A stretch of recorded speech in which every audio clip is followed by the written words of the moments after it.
Yeah, hello ladies and gentlemen, my name is Big Future and today I am launching the first new episode of my new series, the Inspiration Daise. And guess who's in the building? Marrieta Kisaka herself. Yes, someone I've been looking up to for a while, though Suzani Kaba Anakoanga and Jua, because yes, she's like my elder sister. Yes, so today, who better else than her to kick off this very new series, Kismati Gine Mzuri Sana. Yes, so without much ado, allow me to welcome our guest today. Let's introduce yourself. Who are you? Tell them who are you? Thank you so much, by the way.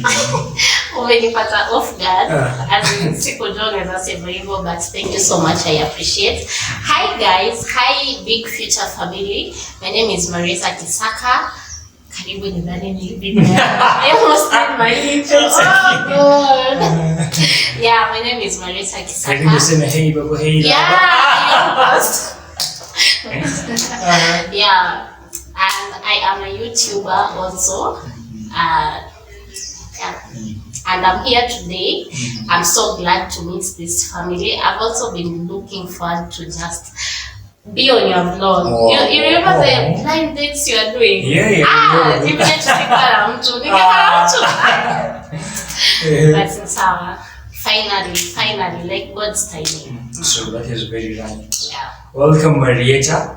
Tell them, what are you currently doing with your life, Marrieta?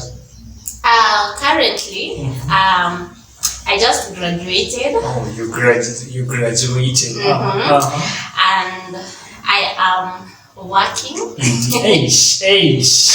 In a kind of flows. Yeah, this is not really like it's like an achievement, you know. Yeah, like I am currently working and also doing my YouTube videos as my part-time job. So I hope you guys can visit my channel and support me. So Marrieta is working. You're currently working as a clinician. Yeah. Hey, okay. Thank you. Yeah, when I grow up. You want to be like me? Yeah. It's not easy. Smile, but it's not easy. There's a story behind. Well, there's a story. We want to know the story today. Yeah, so Marrieta is not only a content creator on YouTube, but she's also a clinician. And so you've all heard from her. She's just graduated. Yeah, Marrieta, how was people asking out there, how was campus for you? So sometimes tunashangama, nikaa kwake ilikuwa smooth. We don't know. How was campus for you? Let me see. Just a moment.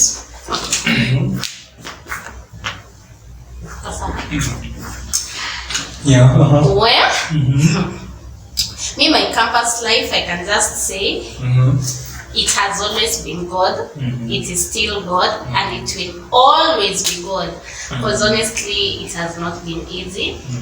Yeah, I joined campus in 2016. I was still a teenager, and unajua ukijoin campus vile unapanga umefurahi like people at the village. Oh yeah, umewashtua.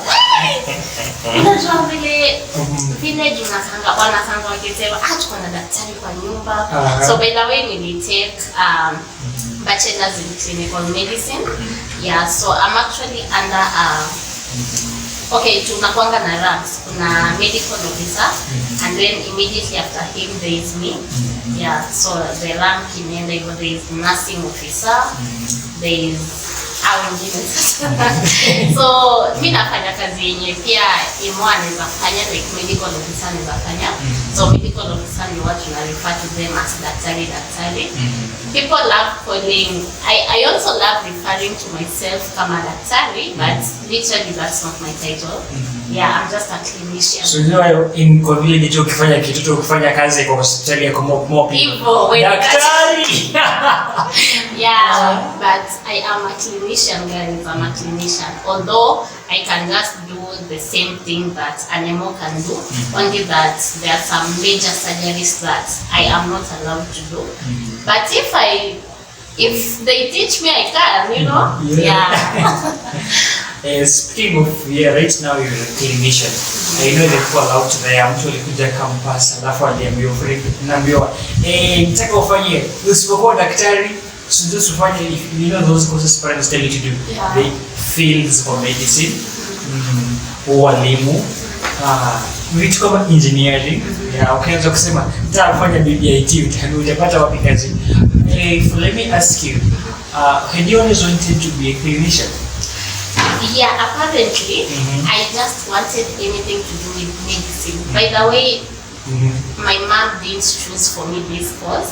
I just wanted to do anything with medicine, but not a nurse. I don't know why. Utaki kupelekwa night shift. I don't know. Sikuwa nataka anything to do with being a nurse, but anything bora ni like niko kwa medical field.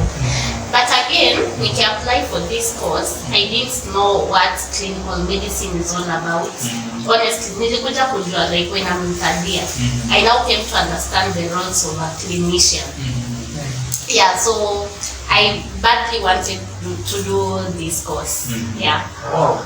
That's amazing. Yeah. So what can you tell people, like for example, people like myself? Yeah, unaambiwa kijana fanya education ama utajilipia school fees. People who've been told, like for example, you've been told the parent and your guardian. Yeah, but say unataka kufanya music, unataka kuibia nani kwa nyumba? People who do courses in your wazazi waliambia mzee itabidi ufanye hivyo sasa mtajilipia school fees. So what can you tell them? By the way, umemention kitu hapo. Personally, I love music and high school data nilifanya music. But nikifika form 2, my mom literally discouraged me. She's like, "Yo course, utapata wapi pesa? Utapata wapi job?" So really, unajua ni mzazi analipa school fees and I really felt bad. She madly wanted me to do home science.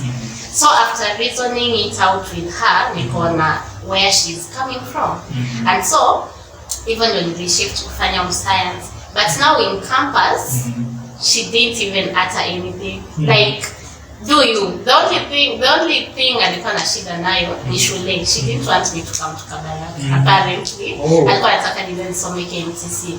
Yeah, she felt like Kabaraki is expensive, especially the fact that it's a private school. But I thank God. So what I can tell these people, I appreciate parents who can reason with you. And I appreciate so much parents who can reason with you. Jua like where they're coming from and also pia wajue where you're coming from. That way, hamta jibizana. But if it goes the other way around, imagine just do it, give them their papers, and then jiendeleza. It's life at the end of the day. Yeah. So speaking of speaking of that, in that same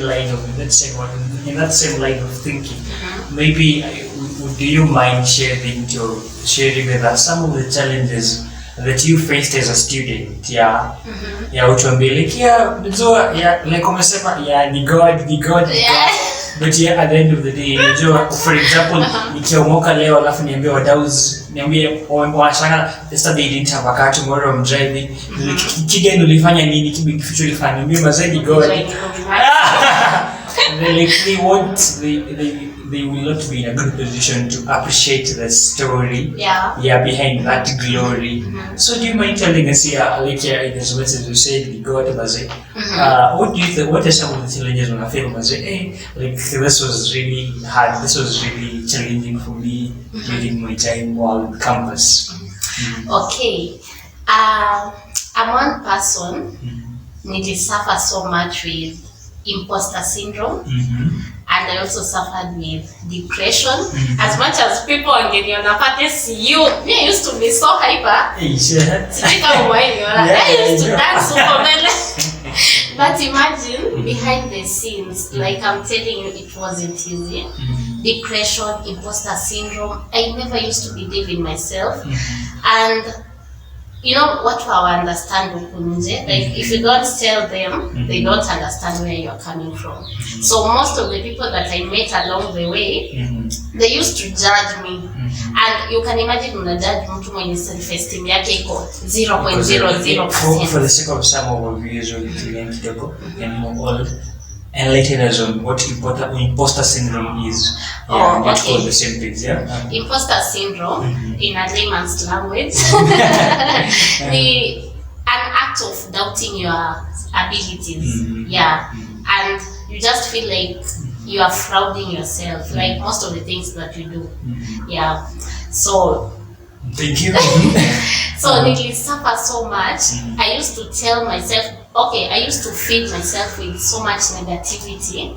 I'm telling you, hata nikipata C, I would tell myself you are a failure. See, yeah, that's squeezing you forward to put D to D to. Unajua in school of medicine, hakuna D. Oh. So it's either a C, okay, it's either a pass or a pass, because what we treat like first class, second class. So if someone scores an A, nataka daktari baba kuna first class wakitibu, sitaki hiyo second class. Exactly. So if you score an A and I score C, like we are the same, it's a pass.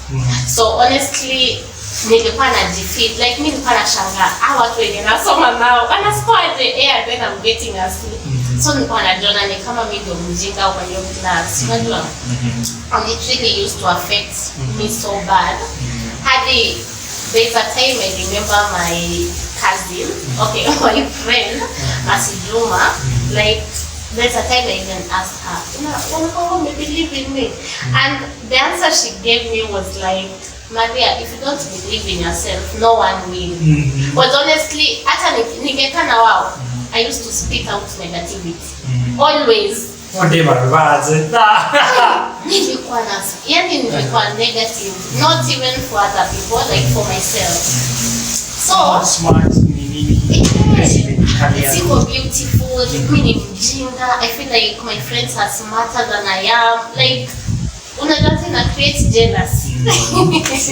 Yeah, so it me affect so bad, and it even affected my performance. Nikikaribia kumaliza shule, there is a final qualifying exam that school yetu ina offer. So during that final qualifying exam, no, COC is different. Final qualifying exam now it's for the school. I'm telling you, me my friends were there for me because walikuwa wanajua huyu ndio Mungu, na siwa blame because honestly matokeo ilitokea and I failed. Oh God. I failed. But here I am, guys. Yeah. Cheers to that. Yeah. So, like me, my friends, I remember that time my friends would text me, like everyone. As Sidna and me text and Maria, you are smart. Maria, you are enough. Maria, like she would even affirm for me the things that personally sikuwa na think of, and it took me time kuona ni mimi mwenyewe najiumiza.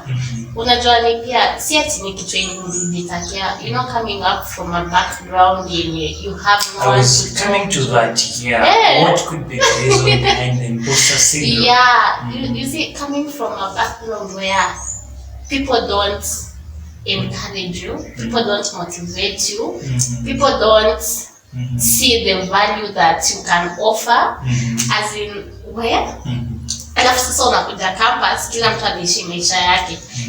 By the way, niliafektiwa, unajuaje? Nilikuwa natafuta hiyo love from friends, hiyo external validation, sikuwa nayo. Ndio sahi na ni hit, like nakaa hivi chini niko where. By the way, ulihilaje? Maria, how did you heal? I even ask myself sometimes, like, how did you come out of that? I'm jealous. How did you come out of that? Yeah. What I can say is the moment I sat myself down and I had a pep talk with myself, that's the time I decided, like, Maria, enough is enough. So it's a matter of you sitting down with yourself and resolving, like, enough is enough. Because nikiangalia, like, my friends hawana anything to do with my negativity. They are all nice, they are all supportive, they even speak positive things to me. But mimi mwenyewe ndio napanga nimewaambia, aki siko mrembo, aki mimi mjinga, aki una get? So mimi mwenyewe. So ilibidi nikae chini mimi mwenyewe nijiambie, Maria, this is what you're going to do. From today henceforth, you're going to be affirming at least 5 things every morning. When you wake up, nikisimama kwa kioo, najiambia, Maria, you are enough, you are beautiful. Hizo vitu zilinisaidia. Wow. And so to our viewers, perhaps you may need for to some of us who never felt good enough. Like Maria has said, it's good to sit and have a meeting with yourself and make a resolve that enough is enough, and start affirming all the good things about yourself.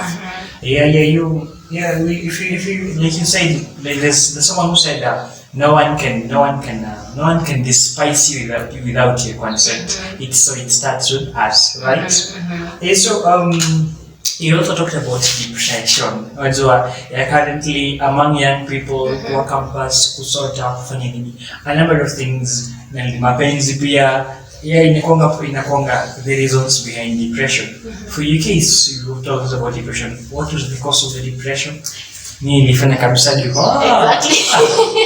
Unajua watu wanadhani depression like lazima uanze kucommit suicide, uanze sijui kujiseclude nikae kabisa depression. Exactly. They are waiting for the signs and symptoms. Huyu angalia status yake depression.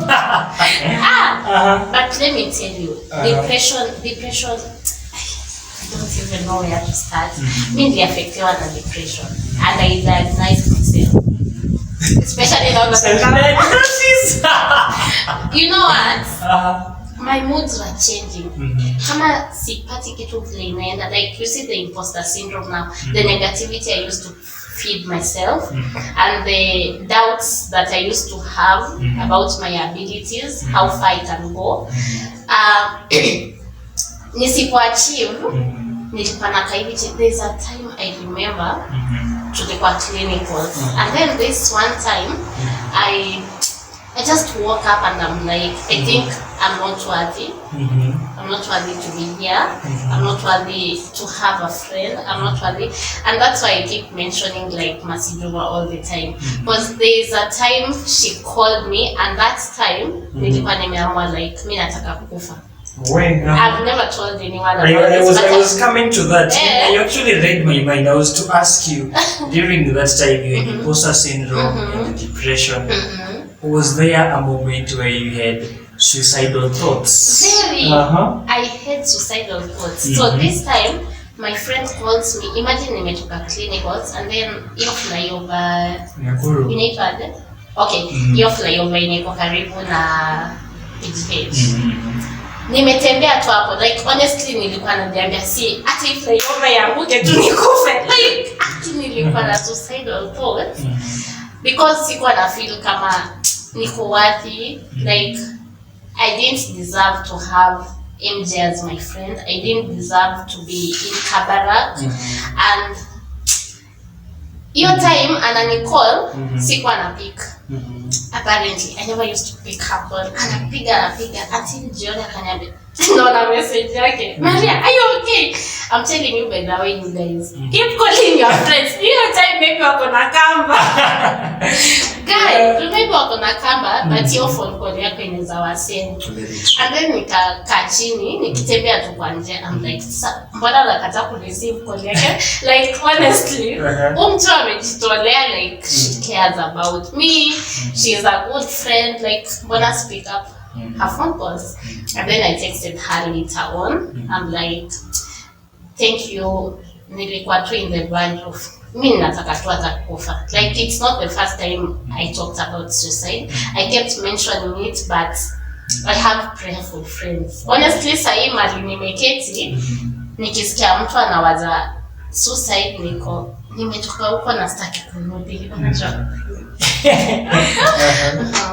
Yes, when we're talking about imposter syndrome, depression, and some of the challenges people go through in campus, the disappointment, you're trying to learn something, how shitty, you feel unworthy, unanini umesota, and then it makes me question the role of parents and all this. Let me ask it this way. Do you think parents usually understand the kind of life, or rather do parents really understand what their children go through in campus on a scale of 1 to 10? On a scale of 1 to 10. Yeah, 1 being? Yeah, on a scale of 1 to 10. Yeah, so like parents understand their campus, understand the kind of life their children go through in campus. 1 being the least they don't understand. 10, yeah, they really know the kind of shit we all go through in life. Like they know everything, they understand you in campus. When you feel unworthy, when you're depressed, they know it, they're there for you. Tell me on a scale of 1 to 10, and then tell me the reason behind the answer. I'll say 5. Because half of them, okay, sisemi like half, but some of them understand, some of them don't, depending with relationship in your scenario as their children. Because, like, let me speak for myself. I'm one person, I come from a family where me mama yule trust. Like, anything I do, she's okay. What I tell her, and I make sure, like, I'm a child of God. She has raised me that Christianity background, you know. So anything I do, like, Maria, as long as it glorifies God, well, I'm good. Yeah. So siwezi sema nimekuwa nikimwambia everything because nilikuwa na feel hata nikimwambia ni kama namuongezea stress. So I used to keep most of the things to myself because niko hata sijui namuongezea stress, so let me deal with mine. So mamangu ni ule like, go to school, if you need money tell me, if I tell you I don't have, be patient. But sasa niko, if I tell her nataka pesa and then kila time sina I think that time when si kuangana understand, then that time I'm like, mbona like kwani kwa hii dunia yote mimi Mungu alinifikia wazazi gani? But I think with your depression and imposter syndrome ilikuwa na negativity nilikuwa nimefeed in my mind, ilikuwa inanifanya nione ni kama the world is just against me. But what I can say, my mom is amazing. Wow. She's my way to go. Wow. Like, she's a pastor. Wow. So, she's my way to go. Neither to me wanna choose not to involve her in my stuff, but she's amazing. Wow. Yeah. Wow. Big up Mama Maria. She will watch after me. Yeah. So at the moment we'll go on a short commercial break and then we'll be back after some few seconds. Stay tuned. Yeah. Hey, welcome back. The first part of the interview is really amazing. Thank you, Marrieta. I'm glad having you today for the show. You're the first one who's helping us to kick off this new series. The Inspiration Daise. Let your story inspire the world. Exactly. Yeah, so aside from the story, you talked about challenges you've been through in campus, and there's something you mentioned about friends. I think it is very important that people get to know that the kind of friends that you have really matter. And they say if you want to have a good friend, start by being that good friend. Yeah. Start by being that caring one friend, and then you start attracting that your positive friend. Exactly, very true. Yeah, so tell me, Marrieta, how do I say this? Tell me your best moment in campus, maybe aside from your graduations, after dealing with all the retakes. So tell me your best moment. Let's say two your best moments in campus. The fact that we joined campus. Oh wow. Was my best. Wow. Okay, was my best. And then the fact that we joined a Christian-based university. As much as we had depression and everything else, like hizo summons za revo, hizo maombi zilikuwa zinashikilia watu wengine kama mimi. So the two Wow. That's so amazing. Yeah, najua kuna mtu nikimuuliza you happiest moments in campus, atasema kupiga sherehe. But yeah, this is our fingers are not the same. Yeah, we know the same. Yeah. So hey Marrieta, let me ask you this: if give me currently you're working, can you compare how, like, the kind of pressure that you put yourselves into when you're in campus? Masomo inakupeleka mbio, you have to wake up in the morning. Yeah, you have assignments to do, you have friends to meet, you have places to go, some little money to use, and then yes, alafu kuna pressure nimeanza pia unaweza kosa hiyo pesa. Like there's a lot of pressure comparing life in school and life now when you play. Like, at the end of the day, do the pressures we put on ourselves on campus really matter? I'd say if I talk about myself, they do matter, because number one, like me for my course, that pressure that I put for myself will enable me to go for internship. Currently, I'm not working like at nimeenda internship ama nini. I just found a locum. Yeah, it's not like at a major job. I'm just working in a small clinic that the good Lord has blessed me with. So your pressure inasaidia depending with your course, but I think pressure is pressure, whether the course is medicine or not. Pressure is pressure. And also I can say, like, be easy on yourself. Yeah, being hard on yourself all the time. Just a pressure na masomo imekata. Like umetry kusoma like umetry kusoma for like 2 hours. Unatry kuendelea for another 2 hours na imekata. Why are you pressured? Relax, calm down. Go sip your whatever. Go sip it. Yeah. Wow. So depending on the pressure, you've answered the question. Depending on the pressure and what you're taking, in your opinion, it matters. Yeah, that is what keeps you on toes. But don't be hard on yourself. If it's not working, it's not working. Don't force it. Calm down. You can pick it up from. You can't kill yourself. Yeah. So maybe this will be the last question. Well, the last question, Marrieta. What is one thing that you tell someone, right? Someone who's still in campus right now. Just a takeaway that you can tell them. I love God so much, so most definitely I'll tell you, like, you can't do it without God. Hata nyinyi watu wa kupiga sherehe, mimi nawaambia.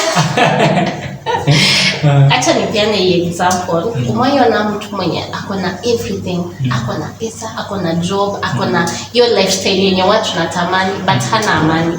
And then there is this other person, pesa yes akona but si mingi vile alikuwa anataka. Lifestyle anaishi, yes anaishi, but si vile angetamani afike, like hiyo kiwango afike, but akona amani. So Jesus is the Prince of Peace. You can't do it without God. You guys, you just can't do without God. Naka ujokoka, it's time. We are not forcing it. Okay, I am not forcing it, but I hope you can consider inviting Jesus in your life, because He will most definitely like help you through, like journey you through everything that you are doing. So yeah. Yeah, the same applies to my Muslim friends. Get close to Allah. So that has been it for today, guys. I'm grateful that you had Marrieta Kisaka here today.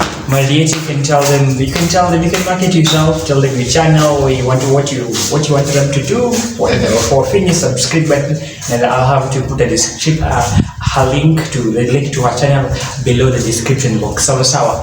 Tell them. Market yourself, Midi. So